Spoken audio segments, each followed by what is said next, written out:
Hey everybody, welcome to a new video. This is going to be a little bit of a different one. At least I don't think I've hit this topic in a while. And basically it's going to be talking about how do you define your success or victory through the nightmare that we find ourselves going through.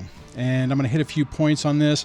And this is something that I've been thinking about lately. I mean, I'm kind of coming up towards the end of this. My last kid finished high school, graduated high school, basically turning 18 at the end of the summer. We just had our epic summer vacation, which I will talk to you about here shortly.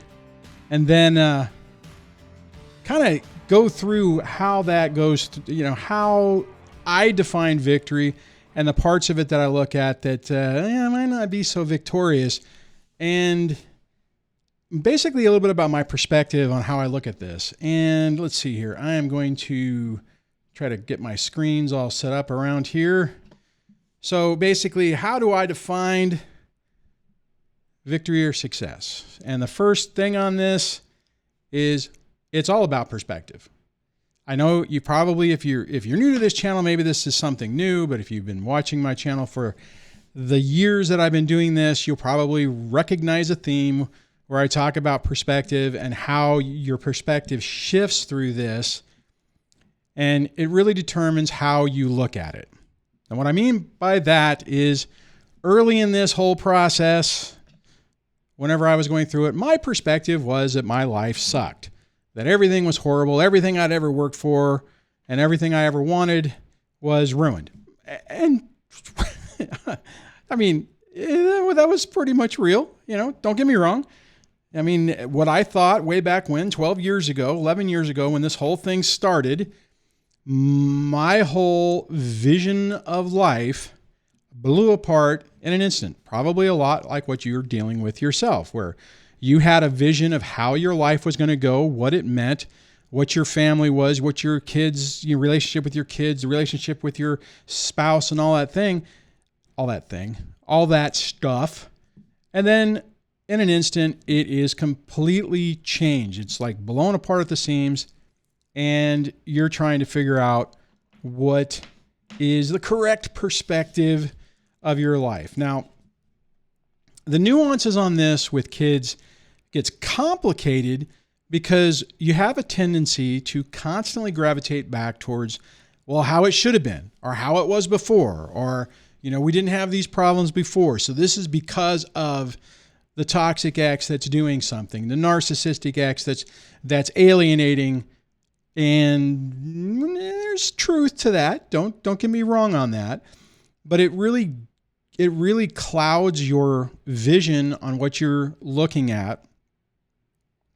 And it can really make it difficult to see any victories that you might be having or that you don't think you're having. Now, early on in my early videos, I used to talk about micro victories, where it's so minuscule. You don't even, in the moment with all the pain and everything that you're feeling, the last thing that you see is any victory in there, right? It's like if your kids, and I'm going to get into this more as we go through this, but if, the kids are doing something positive with you, but it's not enough, right? Things haven't changed enough. You're still in the grand scheme of things, you're looking at 100%, and 0.5%, half of 1% has improved, but 99.5% of it is garbage, and you can't see the little victories. It's incredibly important to recognize all the improvements that happen throughout this, all the improvements that happen with you and that happen with the relationship with your kids. And even if your relationship with your kids is irrevocably damaged, you can still have improvements with you. Now, the first big key point on this is, how are the kids when they are with you? Well, let me put this up on the screen. How are the kids when they're with you? Doesn't mean that they're not talking to the other parent. Doesn't mean that, they're not trying to tell you about the great times that they had with the other parent. It's, how are they with you? Are they engaged with you? Even though they might be over there going clickety click, clackety clack on their little devices, texting the other parent, and that's one of those frustrations that's going to drive you crazy, that it's like, can you give me a break? I only get a little amount of time with my child. Why does it feel like the ex is sitting right with you? And it's even worse. I know this from experience. It's even worse if you are doing something that either you have done with the ex before, or you're visiting a stomping ground that the ex has gone to, talking mainly about vacations. Because inevitably, my experience has been, if I happen to go someplace that they have been to before, then your child is going to be saying, oh, let's go here. Let's go to like, for instance, like if you're, on the beach, it's like, let's go to this shell shop. Let's eat at this restaurant. Let's go here. And it feels like, it's like, oh my God, seriously? I'm trying to have a special moment with me and my child. Me and my child. Not me, the ex, and the child. And one, try not to go to those same locations, because that will help make sure that those memories are, just with you guys, with you. But if that's not the case, just bite your tongue. And the next little bullet item on here, let me pull it back up on the screen, is, are they engaged with you? Are they, even though I'm going to say this, are they present with you? And you're going to say, well, no, they're not, because they're on, they're texting the other parent. There's a difference, right? If the child is ignoring you, terse with you, barely, rolls the eyes at you on everything while they're texting the other parent, okay, that's a problem. However, if they are engaged with you and they're having fun and they're enjoying it and there's a bonding moment happening, that is a success. That is a victory. Keep that in mind. I mean, I just went on this trip. It was a 10-day epic trip that went from basically Southern California all the way to Portland to Mount Hood National Forest area, into Washington. We went to Mount Rainier. I don't know if you can see this. Went to Mount Rainier, North Cascades National Park, Olympic National Park, down back into Oregon. I can't even remember what we did in Oregon because it was like a whirlwind.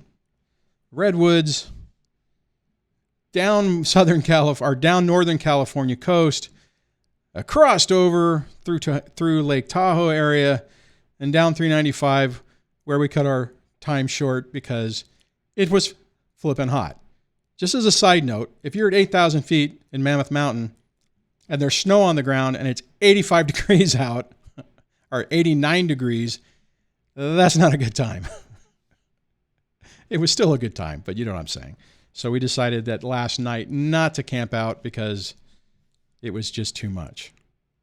Okay, so here's the other thing that we need to talk about. What happens when they don't choose you? I've had this happen with myself, and I've talked to multiple people, primarily fathers. I'm sure this happens to moms too, who find themselves in a situation where the kids always pick, in my situation, always pick mommy, and I'm always the second runner-up or the catastrophe solution. In other words, if they're supposed to do something or they want to do something with their mom and their mom bails on them, which will probably happen, and then it's like, Daddy, can you help me with this? And it's frustrating, but you have to go back to the top bullet. It's about perspective, right? You got to remember that these kids want to have a relationship with both parents. They don't want to believe the truth of the toxic parents, of that reality. So every opportunity they can give that parent to prove them wrong or prove that idea wrong, they're going to do it. And you also have to remember, I think this is true for most people, most of us who have gone through this, that there was a point in time when we also were making excuses or tricking ourselves into thinking that what reality wasn't really true. I'm sure most of you, if you can go back and look at your past situation, you will absolutely see situations and scenarios where you're like, oh, ow, I knew what I was dealing with, but I ignored it. Or someone you'll have a conversation with someone and they'll say, yeah, 5 years ago, you said this, this, and this, and it's like, I did, so you got to give your kids slack and it's hard because you feel tremendously hurt by them, hurt by the situation. If you're in the early processes or even if you've been dealing with this a while, I would imagine that is probably a feeling that you have had. You just can't beat yourself up on that, and you have to keep it in perspective. It's how you got to look at it not from the myopic vision that you have, but taking a step back, looking at the entire situation and really looking at it. And again, like, how are the kids when they're with you? Do they engage with you? Okay, so they don't choose you, but what you'll find is that if it's something really important and or serious, and they know something needs to get done, probably most of the time they're going to come to you. And then you'll see that. And that again goes back to what I was talking about, those micro, tiny little improvements that you don't see sometimes. And I struggled with this myself. There were multiple times where I would look at a situation or a scenario, and because it wasn't happening the way I thought it should happen in my mind, I felt that it was a defeat, or it wasn't a success. It wasn't a victory. It was yet again another example of how messed up this is. And again, when you're in the early parts of this and you're at that 99.5% that this is all horrible, it's really hard to take a step back and look at the scenario within that mindset. That's what I'm trying to say. So, and then that gets us to, fundamentally, do you feel that the kids love you? Now, I understand, and we're going to get into this in a moment, I understand there are people who the alienation is so much that the kids are scared to death to demonstrate any type of affection or love towards you because it will be, punished, for lack of a better word. And when you're in that scenario, it's really tough. I would still urge you to look for just the little victories, like, okay, does that mask or that facade break down when they are with you and you do have some good moments? You have to recognize that, and you foster that, and you nurture, water, however you want to say it. You gravitate and you find those little points where you're making success, and you build upon those. I think I had a really tough time with this point right here, because I was looking at the bigger picture and the way I thought things should happen. I mean, I was like, no, the kids should recognize what's going on. Everybody should look at this toxic person and point and stare and say, you are the bad one. That ain't going to happen. And to be perfectly honest, it's going to break your heart if it does happen. The few times that those words were communicated to me by the kids, there was no joy in it. There was no victory in it. It was kind of a sad, somber time, I guess. And then the really hard part is you'd have that awakening moment, and then 2 days later, it was like it never even happened. And it was like, wait, what? And that's a tough one, because then you have to make the decision whether you gradually remind the kids of certain situations or not. Some ways you kind of need to, just so that they, in my opinion, it'd be better if the kids were in a professional environment and somebody who is trained in this can actually help them, so it's not you. But they also need to understand what's real and what's not a fantasy, right? Because if we don't break our kids that habit, then that means they get the glorious experience of becoming an adult, getting into a toxic relationship of their own, and then living in that fantasy land in denial with the cognitive dissonance of not knowing what reality is and being like, oh no, this is perfectly normal. And this is what happened to me. It's like, when everything started to shift, it's like, oh, everyone's spouse is a nightmare. Everyone has these problems.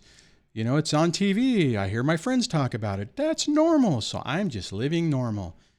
So if we can help our children break that cycle and understand that, no, that's not normal, then we can help them. So, but on that's going to be a tough one. That one's going to be one of those ones where you're not going to really know until they become adults and they start making decisions. And then you look at it and go, they dodged a bullet on that one. Or, oh no, I see the exact same thing happening.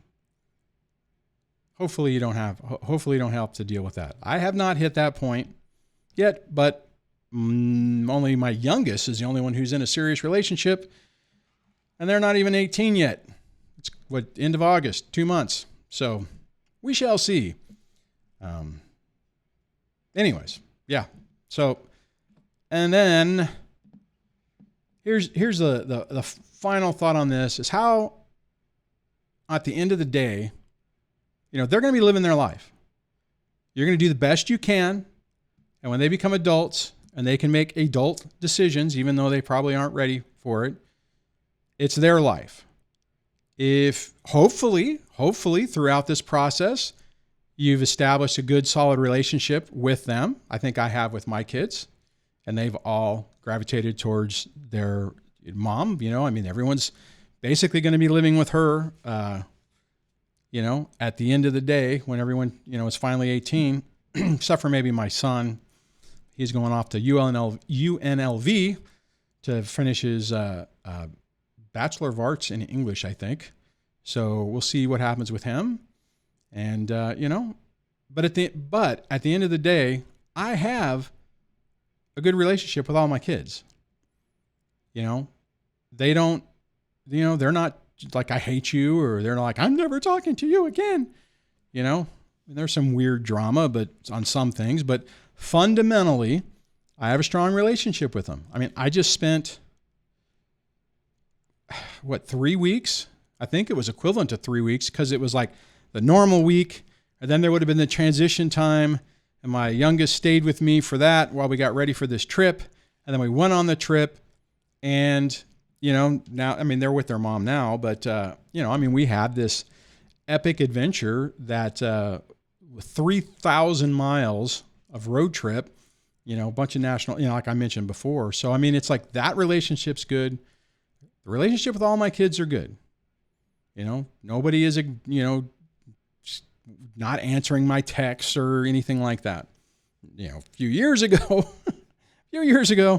that was a different story.